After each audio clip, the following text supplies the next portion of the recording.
बच्चों हमारी एक्सरसाइज 6.1 चल रही थी, इसके क्वेश्चन में 10 क्वेश्चन करा दिए थे। ठीक है, अब उसके आगे क्वेश्चन सोल्व करते हैं।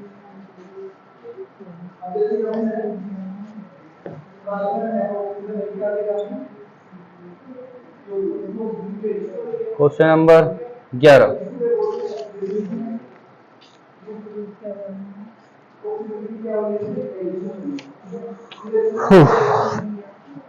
क्वेश्चन में 11 बोला गया है, particle move along the curve, find the point on the curve at which y coordinate is changing 8 times as fast as the x coordinate। ठीक है, तो क्वेश्चन में बोला क्या है, तो उसने बोला क्या है कि पार्टिकल एक कर्व पे मूव कर रहा है। तो यहाँ पे लिखो the given curve, the given equation of curve. ठीक है, जो कर्व की इक्वेशन दे रखी है वो लिख लीजिए, 6y एक्स क्यूब प्लस 2 दे रखी है, ये दे रखी है आपको कर्व की इक्वेशन। ठीक है, फिर इसका डिफरेंशिएशन कर दो, differentiation with respect to t, तो हो जाएगा dy ओवर dt और एक्स क्यूब का डिफरेंशिएशन और 2 का डिफरेंशिएशन।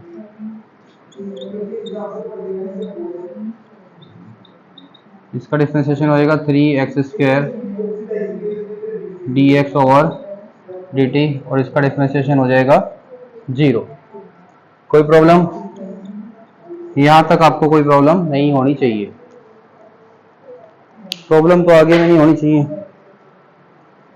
अब इसने बोला क्या है, आगे क्वेश्चन बोल रखा है कि इसका जो y कोऑर्डिनेट है is changing 8 time as fast as the x coordinate. तो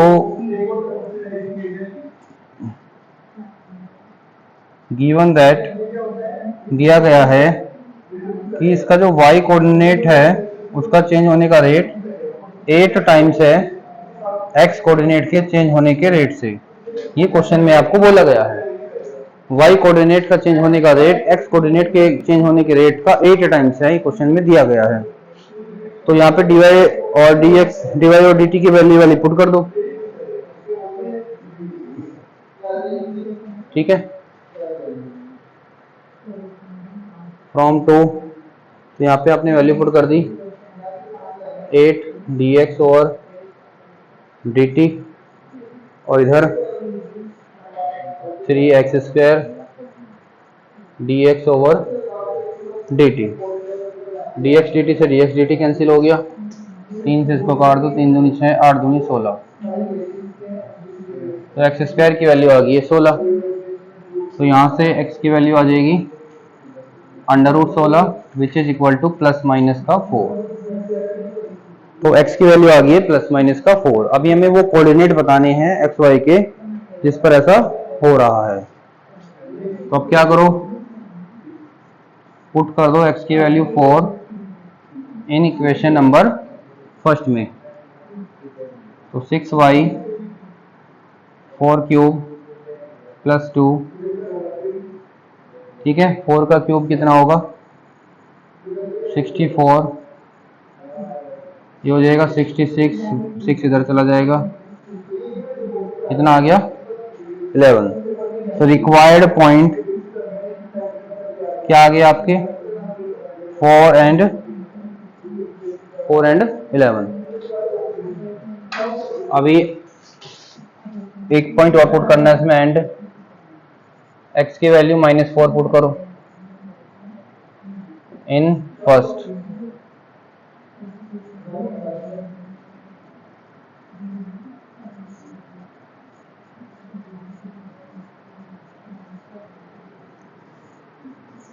तो ये हो जाएगा माइनस का 64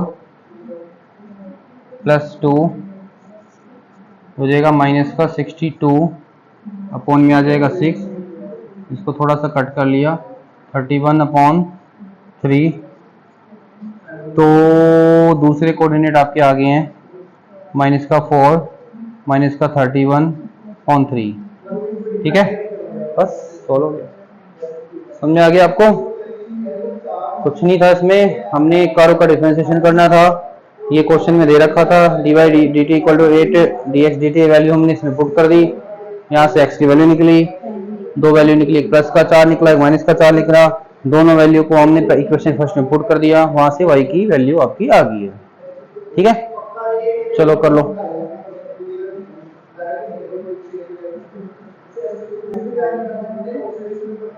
नेक्स्ट देखो बेटा, क्वेश्चन नंबर 12।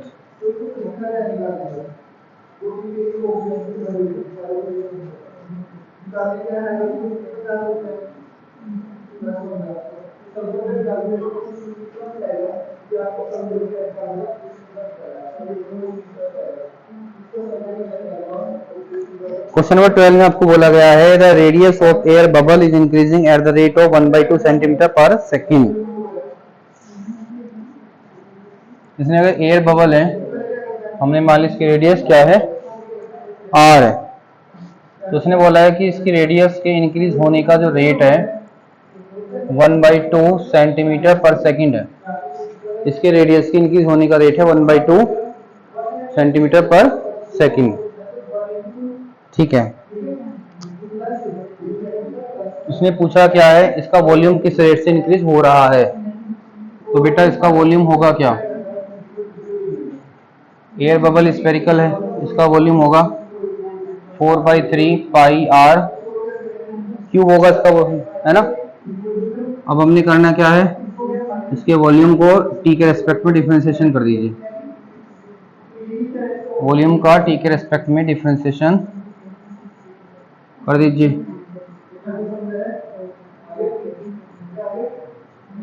r क्यूब बन जाएगा 3r², डिफरेंशिएशन करोगे तो वो जो हो जाएगा dr और dt।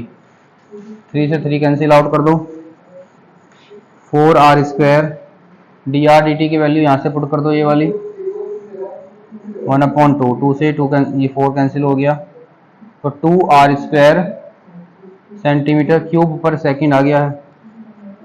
अब इसने क्या बोला था, व्हेन r इक्वल टू 1, जब r की वैल्यू 1 होगी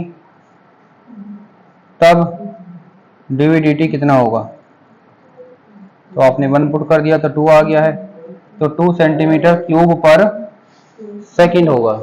ठीक है, बस बेटा यही इसको निकालना था। ठीक है, समझ में आ गया, करो बेटा चलो।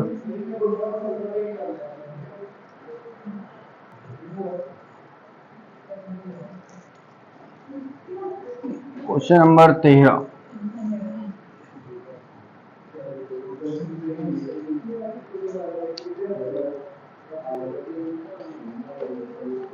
इसमें बोला गया एक बलून है विच ऑलवेज रिमेन स्पेरिकल, जो हमेशा कैसा रहता है, स्पेरिकल फॉर्म में रहता है, हैज ए वेरिएबल डायमीटर। तो एक बलून है आपके पास में, ठीक है, इसने कहा जी इसका जो डायमीटर है, और आपको पता है इसकी जो रेडियस होती है वो डायमीटर का आधा होता है ना। तो उसने हमें गिवन क्या है, डायमीटर दे रखा है इसका,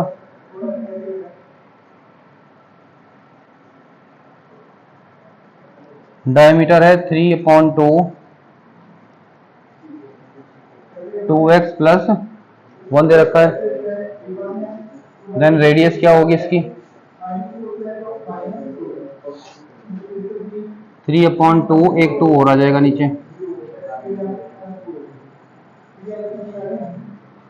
तो 3/4 2x + 1,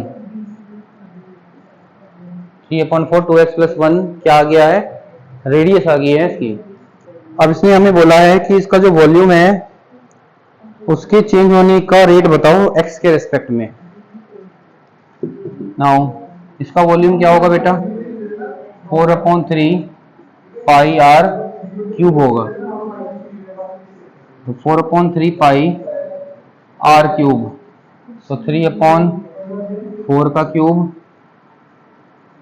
और 2x + 1 का क्यूब, ठीक है बेटा, हमने आर की वैल्यू पुट कर दी है, तो उसको थोड़ा सोल्व कर लो बेटा।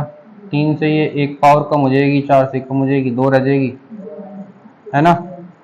3 की पावर 2 9 और 4 की पावर 2 16। 2x plus 1 cube. हमने बताना है इसके वॉल्यूम का रेट ऑफ चेंज। टी के रेस्पेक्ट में डिफरेंशिएशन कर दिया, 9 पाई अपॉन 16। टी के रेस्पेक्ट में नहीं करना था बेटा उसे, इसने बोल रखा था कि एक्स के रेस्पेक्ट में डिफरेंशिएशन करो।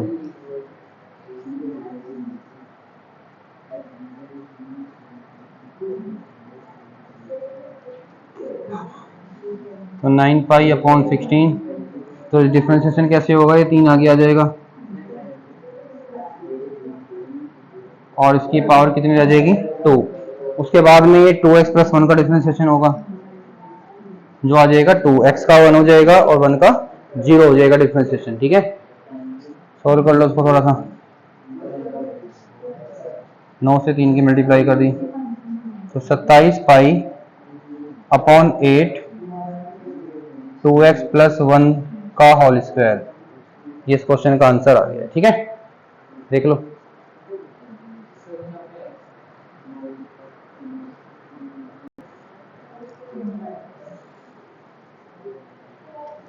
Question number 14।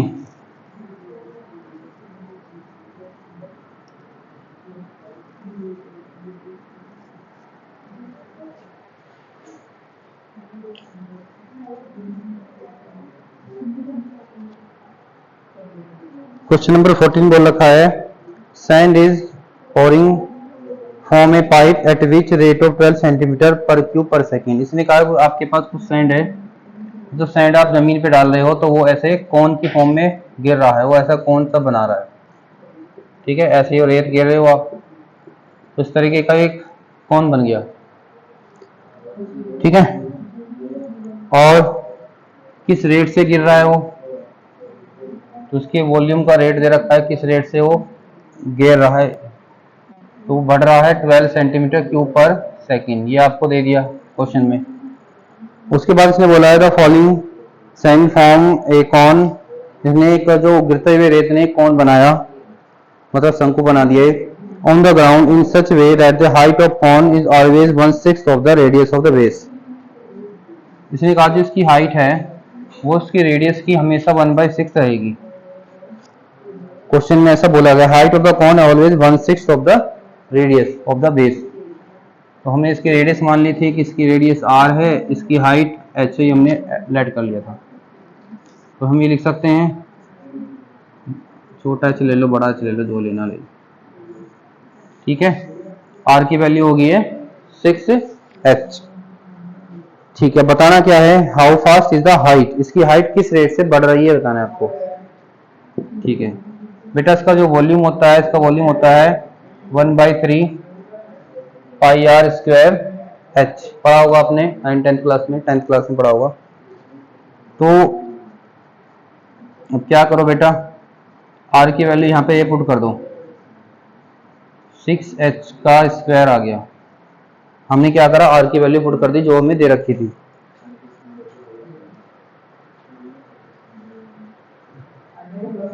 तो 6 का स्क्वायर हो गया 36 और ये हो गया एच स्क्वायर इंटू एच। तो v की वैल्यू होगी 12 पाई और h क्यूब। कोई समस्या नहीं होनी चाहिए यहाँ तक। अब हमने क्या करना है, डिफरेंशिएशन कर देना है, t के रेस्पेक्ट में इसका डिफरेंशिएशन कर दो। ठीक है, तो इसका जब आपने डिफरेंशिएशन किया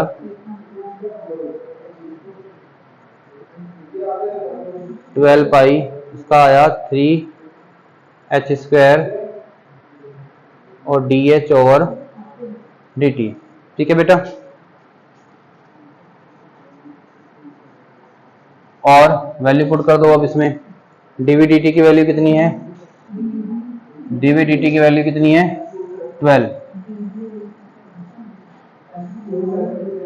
और एच की वैल्यू कितनी है, इसने बोला था कि एच की वैल्यू जब 4 होगी तो आप एच की वैल्यू पुट कर दो यहाँ पे 4। ऐसा क्वेश्चन में दे रखा था। तो ये 12 से 12 कैंसिल आउट हो गया, ये पाई 4 का स्क्वायर 16,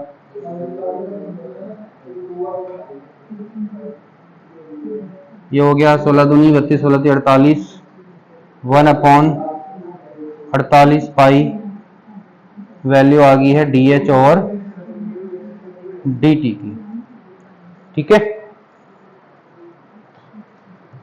समझ में आ गया होगा।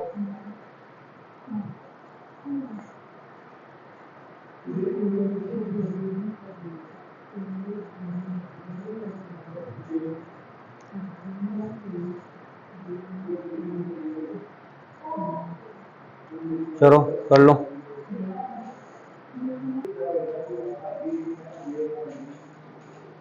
हाँ भाई, क्वेश्चन नंबर 15 आसान सा क्वेश्चन है बहुत।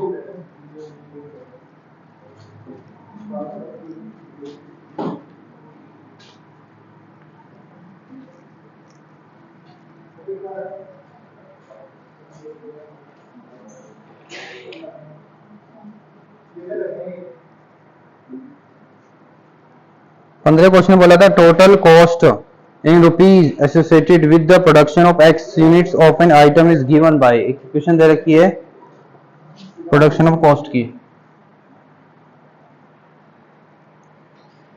0.007 एक्स क्यूब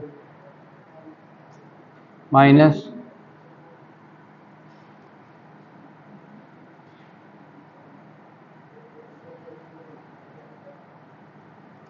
15x और 4000। हमें बताना है मार्जिनल कॉस्ट बतानी है इसकी।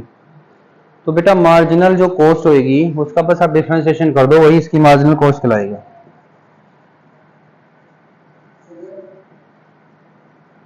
इसने कहा जी इसकी मार्जिनल कॉस्ट बताओ when x equal to 17 units. ठीक है, तो बता दीजिए बेटा, डिफरेंशिएशन कर दो उसका x के रेस्पेक्ट में, यही मार्जिनल कॉस्ट कहलाएगी इसकी। तो इसको करोगे बेटा 3 आगे आ जाएगा, ये बनेगा 21 हो जाएगा बेटा, ये भी 3 आगे आएगा,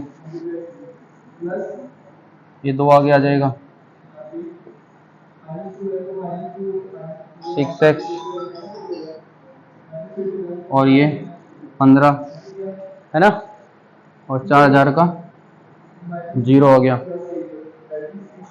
पुट कर दो x की वैल्यू 17, मार्जिनल कॉस्ट आ जाएगी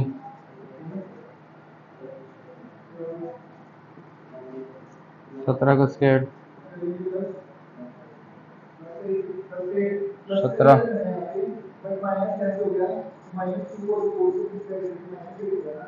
17 का स्क्वायर क्या होता है 289, और ये 17 चिक्का 102,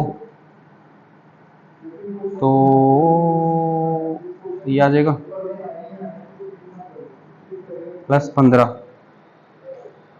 अब कैलकुलेशन करनी बेटा, कैलकुलेशन मैं करूं कर लोगे?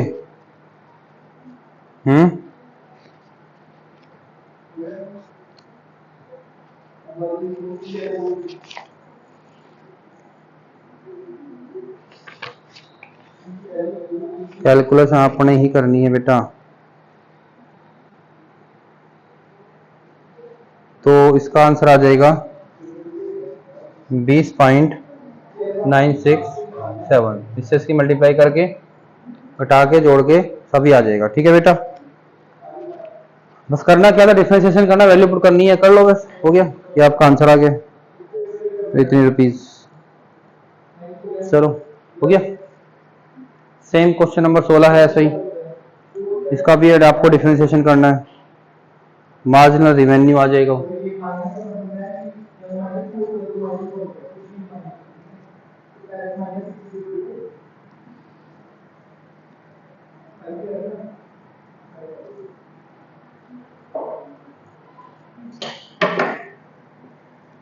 16वां क्वेश्चन, रिवेन्यू दे रखा है 13x² 26x + 15, ठीक है। मार्जिनल रिवेन्यू निकालना है, इसका डिफरेंशिएशन कर दो बस।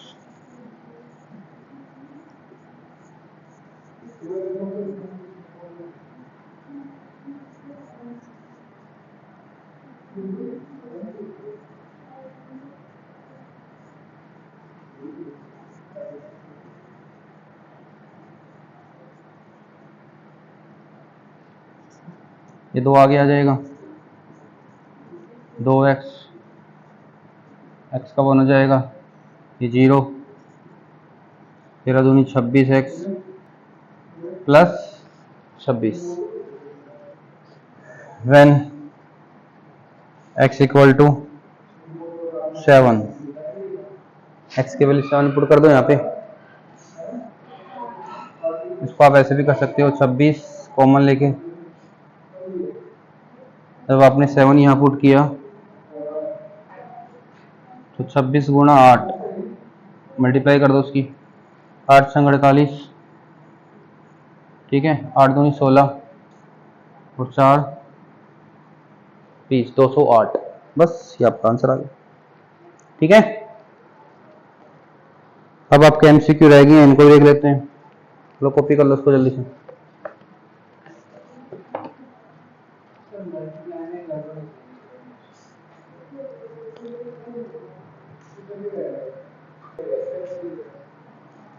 दो क्वेश्चन हो रह गए बेटा, इसको भी देख लीजिए। क्वेश्चन नंबर 17, इसने बोला rate of change of area of a circle with respect to the radius r and r की वैल्यू हो 6। तो कुछ भी नहीं है बेटा, ये तो एरिया क्या होता है इसका, सर्कल का पाई r², r के रिस्पेक्ट में इसका डिफरेंशिएशन कर दो जैसा बोला गया है, क्या हो जाएगा 2πr, r² का 2r हो जाएगा, और पाई r की जगह पुट कर दो 6, क्वेश्चन में दे रखा है तो 12 पाई इसका आंसर आ गया, ठीक है। ऑप्शन नंबर बी इस क्वेश्चन का आंसर। लास्ट क्वेश्चन बेटा आपका, इसने कहा total revenue in rupees receive from the sale of the x unit produce given by this. अभी जैसे क्वेश्चन नंबर हमने 16 किया था वो ये सेम क्वेश्चन है।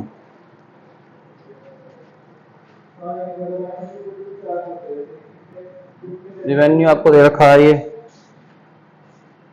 3x²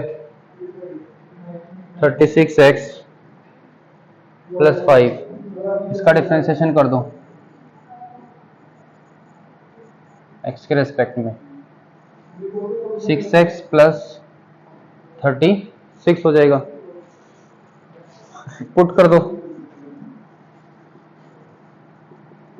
x की वैल्यू 15 पुट कर दो यहाँ पे, हो गया 15 × 6 = 90, इसमें जोड़ दोगे तो क्या आ गया 126, इसका आंसर आ गया है, ठीक है बेटा। तो बेटा ये आपकी एक्सरसाइज 6.1 हुई फिनिश, आज इतना ही पढ़ते हैं, ठीक है। इसको रिवाइज करना अच्छे से, उसके बाद अगली एक्सरसाइज अगली क्लास में करेंगे, ठीक है। ओके बेटा, बाय बाय, पढ़ते रहो।